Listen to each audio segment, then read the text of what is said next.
ఒక చిన్న గ్రామంలో స్టైలిష్ పిల్లి, తెలివైన ఎలుక ఉండేవారు. ప్రతి ఉదయం పిల్లి మొత్తం ప్రపంచం తననే చూస్తున్నట్టు ఇంటి కంచెమీద హీరోలా నడుచుకుంటూ తిరిగేది.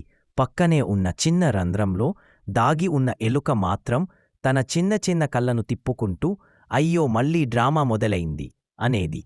ఒకరోజు ఎలుకను ఎట్టకేలకు పట్టుకోవాలనుకుంటుంది పిల్లి. నింజా జంపులు, సూపర్ హీరో పోజులు, పావురాలు ఎలా ఎగురుతాయో కూడా చూసింది.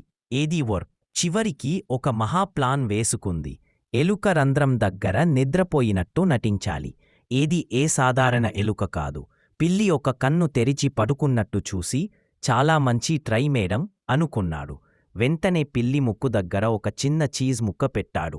ఆ వాసన అంత బలంగా ఉండటం పిల్లి వెంటనే అచ్చూ అని తుమ్మింది. ఒకేసారి ఎగిరి టెర్రస్ వరకు వెళ్లేంత ఎత్తుకు ఎగిరిపోయింది.